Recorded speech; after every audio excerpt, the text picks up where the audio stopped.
Kwa majina wana naitwa ndugu Kido Severini, ni shabiki wa Yanga kwa muda mrefu sana. Kwa kifupi, nipende kwanza kumshukuru Mwenyezi Mungu kwa timu yangu ya Yanga Afrika kuweza kucheza mchezo uliokuwa mzuri, ambao kama wale kocha pamoja na benchi lake la ufundi na wachezaji kwa kupata yale maelekezo ambayo na imani ndivyo walielekezwa wakacheza vile kwa uzuri na ustahili. Kubwa zaidi nililoliona kama na mimi nilivyokuwa nikicheza enzi hizo, unapopata nafasi au timu kwa kwenda ugenini, huwa mnakuwa na kauli mbiu zenu takriban 2 ama 3. Kwa vile tayari tulikuwa tuna uhakika kupata alama moja kule ugenini, basi tuliona kwamba niliona kwamba wachezaji wa timu ya Yanga waliweza kucheza kwa kujilinda sana, ili kuweza kuhakikisha kwamba wanapata pointi moja ambayo ilikuwa ni muhimu kwao, na ndio maana walicheza vile kwa kufuata maelekezo ya benchi la ufundi. Ukiachilia mbali zile kosa ambazo wachezaji ama forward ya Yanga ambao kwa namna ya pekee waliweza kukosa takriban kama nafasi 3 hivi za tuseme kama za wazi, ingawa tunaonekana kama si za wazi, lakini zilikuwa ni nafasi za wazi.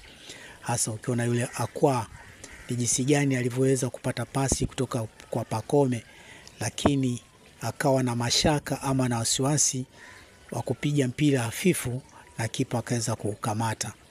Alikadhalika na Pakome naye, baada ya kupata cross iliyokuwa nzuri, kipa akaipangua kama akawa amempasia. Hakutegemea kama ule mpira ungefika katika eneo lile. Angekuwa mtulivu kwa kujua kama mpira ule unakuja katika usawa huu, na imani pale ungeweza kupata goli. Lakini kwa namna nyingine, yote kwa yote, timu ya Yanga iliweza kucheza kwa ile kauli mbiu yao ambayo wamesema kwetu sisi hawa mabwana wasiweze kupata alama yoyote ile, ama alama 3, wapate alama 1. Kwa maana hiyo ndicho kilichoweza kutokea katika mechi ile ya Yanga. Hali kadhalika na wapinzani nao wa Yanga hawakuwa wabaya ama hawakuwa na dhamira yao ambayo walitaka kuitimiza. Nafikiri wao dhamira yao ilikuwa ni kupata ushindi. Ndio maana walicheza kwa jihadi kubwa sana. Kosa ya kwanza iliyogonga mwamba wa juu, kosa ya pili Pakome pia ni kupige, akawahi kupangua. Ya 3 ni ile na vile ikawa piga ni kupige, hatimaye kwenye dakika za nyongeza mpira ule ukatoka nje. Hiyo ni jitihada ambayo wameonyesha. Kwa mabadiliko ambayo Yanga waliweza kufanya, walifanya mabadiliko yaliyoendana vizuri na wachezaji. Japokuwa bado kuna uzito wa namba 9, mchezaji wa namba 9 aliyeingia katika kipindi cha pili kwenye dakika 7 mpira kwisha, bado hakuwa msaada zaidi. Naona wangeendelea tu, takriban ningesema ni wale. Na kwa upande wa alivyoingia Andambwile kwa kutoka Max Zingeli, hii iliweza kusaidia Yanga kucheza mpira wa kujilinda zaidi kuliko kushambulia, na ndio maana wapinzani wakawa wanalikaribia mara kwa mara lango la Yanga ili waweze kupata ushindi. Lakini yote kwa yote, niseme kwa mpira ulikuwa mzuri, mashambulizi yalikuwa ni kote, ile kwenye dakika za lala salama ama lala kwa buriani, kwa maelekezo ya benchi la ufundi wa Yanga, waliamua zaidi kupaki kuliko kushambulia. Mashambulizi yao yalikuwa ni ya kushtukiza. Hivyo tuwapongeze tu kwa kiasi kikubwa wachezaji wa Yanga kwa kupata alama 1 ambayo ilikuwa wanastahili kuipata, kuliko kutafuta alama 3 ambazo ilikuwa. Lakini yote kwa yote, Mungu ameweza kusaidia, timu imeweza kufanya vizuri. Hayo ilikuwa ni maoni yangu. Labda kingine nisemee, kwa sababu kuna uhitaji wa wachezaji kuwa makini, hasa katika wanapokuwa katika eneo la 18 kuingia goli la mpinzani.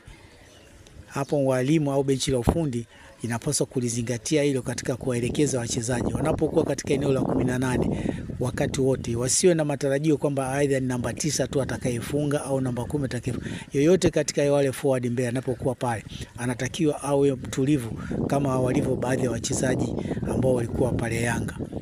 Kama ukimchukulia wakati ule alikuwa Aziz Ki. Aziz Ki maeneo kama yale anakuwa ni mtulivu, au alivyokuwa Mayele kwa maeneo yale alikuwa mtulivu, au ungemchukua hata Chama naye katika maeneo yale vile vile walikuwa ni watulivu. Basi hivyo waangalie kwa kesho na kesho kutwa katika usajili pengine mdogo, waweze kuona namna gani wataweza kupata wachezaji waliokuwa na utulivu kwa kuweza kupata magoli pale mpira inapokuwa umefikia, hasa wanapokuwa ndani ya eneo la 18. Hayo ndio maoni yangu. Yote nitakie timu ya Yanga mafanikio mema, na watakaporudi waendelee na mazoezi yaliyokuwa mazuri ili waendelee kupata ushindi katika mechi zinazokuja. Hayo ndio yalikuwa maoni yangu katika kuona mchezo wa jana jinsi ulivyokuwa, huko walivyokuwa Algeria walivyokuwa kipambana. Kwa mechi hii unadhani ile sare aliyopata Yanga alikuwa anastahili kupata sare katika mechi jinsi ilivyokuwa? Kwa staili ile Yanga alistahili kupata sare, kwa sababu nafikiri waliondoka na kauli mbiu kwamba sisi twende tukatafute sare, ushindi ukiwa ni ziada ya, lakini tutafute sare ni muhimu. Wao wasipate goli wala wasipate alama yoyote katika ni, lakini ndio azima yenyewe ilivyokuwa. Dasi anakosa nafasi ya wazi kama zile. Hivi nadhani shida ilikuwa ni nini? Wanabutua tu, yani kama anajipigia kupigia mpira yenyewe kipiga na pia inaenda juu. Nadhani shida ni nini hapa? Wanafanya makusudi au ndo nini? Kwa sababu nafasi za wazi kama hizo wanapiga tu juu bila sababu. Shida ni utulivu. Kwa sababu unapokuwa katika eneo la 18 unatakiwa uwe mtulivu kwa namna yote ile. Usijali kwamba huyu atakuja kuchukua mpira ama huyu atakuja kuniumiza. Obviously kwamba ukishajua kwamba niko ndani ya eneo la 18, wewe mchezaji hasa forward una advantage kubwa sana ya kulindwa na referee. Kwani mchezaji mpinzani akija kikugonga kwa namna yote ile, wewe ukijidondosha, refa lazima atoe adhabu. Sasa kwa upande wa Yanga kidogo hilo linawasumbua. Si mechi hiyo tu, mechi nyingi tu wanakosa ule utulivu. Nafasi wanazipata vizuri sana, lakini utulivu. Hapa napigaje mpira? Hapa nitoe pasi ya namna gani ili mwenzangu aweze kupata? Ile kadiri kwa kweli alistahili mara nyingi Pacome, ukiangalia katika mikimbio yake, hasa kama akiwa kuna mtu mbele yake, ili aweze kumpita yule mtu lazima amshike bega. Naona hiyo ni bora kumshika mtu bega ama kumshika mkono ama kuvuta jezi kuliko kumkanyaga. Maana ukimkanyaga wewe umekusudia, lakini ukimvuta begi unapunguza. Hata wao wapinzani waliwahi kumchezea Dube. Baada ya kupata mpira Dube akawa anaelekea kwenda kufunga, lakini yule mchezaji akaamua kumshika mkono Dube na Dube akaanguka chini. Ikawekwa adhabu na yule mchezaji akapewa kadi. Kadi ya Pacome inafanana na yule wa upinzani aliyepewa kadi. Ni vigumu kujua rede kwamba nipige nikupiga, au ni vigumu kuitambua rede inachezwa namna gani. Hao wapinzani kama wapinzani, utani lazima uwepo kwa naona inakuwa kama kuhamasishana. Ukiangalia mechi ile Yanga aliingia kwa kucheza kwa kujilinda sana. Na namshukuru kocha kwamba Yanga wameingia na kauli mbiu ambayo wao wasifungwe, na ndio kilichokuwa kimechezwa mchezo ule. Usitarajie kwamba mchezo wa kwanza walivyocheza Yanga na huu mchezo wa pili watacheza hivyo. Kumbuka kwamba muda wa kufanya maandalizi na kuutalisha mwili ili uende ukacheze mchezo mkubwa kama ule ndio ulikuwa kwanza ni mdogo. Ilibidi lazima kuchezwa kwa namna ile. Kuna kipindi Yanga alikuwa anapiga pasi na wale mabwana walikuwa na struggle namna kutafuta mipira. Kuna kipindi Yanga akawa anapiga mpira ile twende mbele, ambayo kuwafanya wale wapinzani naye kuwatoa mchezoni. Kwa sababu huwezi ukacheza kama mpinzani anavyocheza kwa zile pasi zake. Zile kada zilizotoa alikuwa anastahili kweli, alitenda haki, alitenda fair au kama kulikuwa na upendeleo? Mwamuzi kwa namna nyingine, kwa jinsi ya wachezaji jinsi walivyokuwa wakicheza, walikuwa wakicheza kama aina fulani ya tempa, hasa unapokuwa katika mashambulizi. Kwa kadi alizokuwa akitoa mwamuzi, hizo kadi zilikuwa ni sahihi, si kwamba zilikuwa za upendeleo kwa jinsi ilivyokuwa. Kwa sababu mwamuzi hawezi kutoa kadi bila wewe kufanya kosa na au kucheza mchezo mbaya. Mwamuzi lazima atoe kadi, na ndivyo ilikuwa katika baadhi ya wachezaji wa Yanga katika kuna namna ile. Labda kama kungekuwa kuna upendeleo, basi mwamuzi angeonyesha aina fulani ya wachezaji, wale wachezaji walikuwa wanaingia ndani ya eneo la 18. Mwamuzi angeweza kutoa penalty kwa staili yoyote ile kama wale wachezaji wangeamua kujiangusha ili aweze, lakini hapana. Wale wachezaji walikuwa waingii katika eneo la 18. Madhambi yalikuwa yakifanyika ni nje ya eneo la 18 na mwamuzi alikuwa akitoa kadi ambazo zilikuwa sahihi. Hazikuwa kadi za upendeleo. Kuna wakati mwingine tulikuwa tunafanya vitu vingi vizuri lakini watu wasiviona, kana wasifia watu wengine tu. Siku kiumu kizidiwa au kitangulia mbele za haki ndio watu wanaanza kuongea mazuri yako. Kuna kauli ambayo inasemekana kwamba Diarra naibeba Yanga. Hebu tuelezee kwa ufupi kuhusiana na hii issue. Unajionaje? Tuelezee kiundani zaidi kwamba Diarra naibeba Yanga. Tuelezee unafahamu nini kuhusiana na hilo? Ilo neno kwamba ukifa watu watakusema vizuri, ukiwa hivi watu watakusema vile. Mimi niseme kwa kweli, kwa makipa kama makipa wetu hawa tuliowaona katika michezo mingi hii ya kombe ya klabu bingwa Afrika, kombe la washindi, kipa Diarra mimi nasema ni kipa aliyekuwa na mfano wa pekee. Si kwa wachezaji wa Kitanzania tu, hata katika wachezaji wa nje, hata wanaoonekana katika makombe ya klabu bingwa Afrika. Diarra unamfananisha na timu ambazo zinachezwa mechi zile za Ulaya, klabu bingwa za Ulaya. Diarra anafanana na wale wachezaji, hasa katika nafasi ya ukipa. Ni kipa ambaye ametulia, ni kipa ambaye anajua majukumu yake vizuri. Ni kipa ambaye anajua kuonyesha kwamba hapa nifanye hichi, hapa nifanye hili, na hana woga. Ni mtu ambaye anajiamini. Na mchezaji wote unatakiwa jiamini kama Diarra, anaitendea vema nafasi yake. Kwa kusema kwamba hapewi sifa zinazotakikana, unajua si wote ambao wanapenda kumsifia. Pengine wanaopenda kumsifia wanaona pengine hata kama vile kuna msemo unasema mgema ukimsifia tembo anaitia maji. Lakini kwa Diarra yeye hana hivyo. Wewe ukimsifia usimfie, yeye anajua vema kuitetea kazi yake. Golini yuko vizuri, hajali kimo chake. Sema yote anakwenda vizuri. Kwa mfano kama kuna cross moja ilipigwa, naona hii ni wachezaji wachache ambao wanaweza kaingia kwenye msitu wa wachezaji waliokuwa wamejikusanya mahali pamoja maeneo yale. Na ule mpira akaupata, akaongezea mwendo, mabeki wakaondoa katika hatari. Ni wangapi ambao wanaweza kufanya vile? Mimi kimona Diarra kwa kweli nasema kwa klabu ya Yanga, kwa makipa ambao umepitia klabu ya Yanga, Diarra ni kipa ambaye anastahili sifa sana. Na akiondoka klabu ya Yanga, sidhani kama kuna kipa ambaye anaweza akaja akacheza kama Yanga, kama Diarra. Kwa hiyo vipi, anastahili kupewa zawadi na sifa au astahili?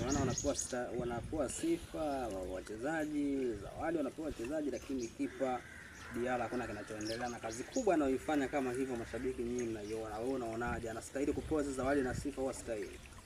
Kwa kweli anastahili kupewa sifa na zawadi anastahili kupata. Ila hao wanaotoa zawadi kwa kuangalia vigezo vya wachezaji, sijui kwa Diarra wanamuona ni mtu wa namna gani. Lakini Diarra ni goalkeeper ambaye kwanza ukiangalia footwork ya miguu yake iko vizuri.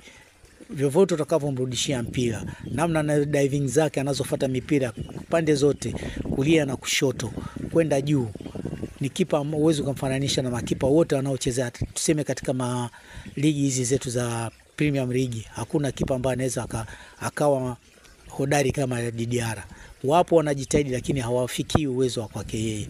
Hata maklabu bingwa hizi Afrika nimeona Diarra anajitoa sana na anaonyesha uwezo kwa namna yote ile. Kwa hiyo zawadi kama zawadi, mimi ningeona anastahili sana apewe zawadi. Na sione tu kwamba zawadi amepata leo, hata kesho yake anastahili apate zawadi.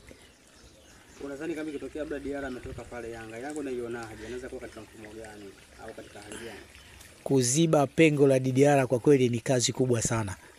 Anajitokeza kidogo kidogo huyu mchezaji wa pili anaitwa Abdallah Msheli. Abdallah Msheli anajitahidi naye kufuata nyayo za Diarra, lakini nadhani ifike mahala sasa kocha aanze kumwaminisha, awe anajiamini anapokuwa anacheza golini, asimtumie sana Diarra, ape nafasi Msheli ili aweze kucheza, na Diarra kidogo awe katika mapumziko mafupi, angalia katika zile mechi ambazo ni muhimu Yanga anazostahili awepo Diarra, basi Diarra acheze zile ambazo kidogo tunaona hizi tunaweza tukamwaminisha Abdallah Msheli, basi aweze kucheza Abdallah Msheli. Kuna kuumwa, kuna kuugua, kuna madhara injury kama hivyo. Kwa hiyo nadhani anafanywa Msheli kama anakosewa, si ndio? Sio kama anakosewa, ni ile nafasi ya kujiamini. Bado kidogo Msheli ile confidence ya kujiamini kama mimi niko golini au nastahili kuwepo hapa, kwake kidogo imepungua, ana mashaka, lakini bado ni kipa mzuri ambaye anaweza akachukua nafasi, lakini si kama acheze kama Diarra. Hii ni ngumu kwa wachezaji wetu hasa Kitanzania au kwa ukanda huu. Ukiangalia mechi nyingi zinazochezwa, makipa wanavyocheza tofauti na Diarra anavyocheza. mimi naamini hao waliopo Yanga wanatosha, kwa sababu wanajilinda sana kwanza kiuchezaji, naona. Alafu ni watu ambao wanauelewa kusoma mchezo vizuri, wanaelewa kuwasoma wachezaji wao vizuri, wa ndani wanaelekezana vizuri.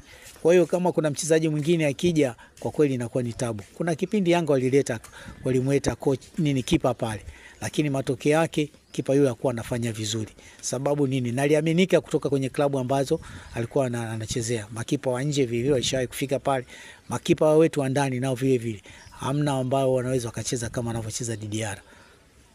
Neno la mwisho kwa mashabiki zako basi na kutazama sana yani.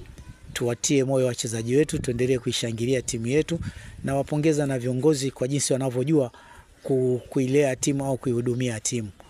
Mwisho wa siku nia ambao kama wameiweka, basi wazidi kuomba Mwenyezi Mungu na sisi tuzidi kumomba Mwenyezi Mungu hiyo nia iliyowekwa basi iweze kutimizwa.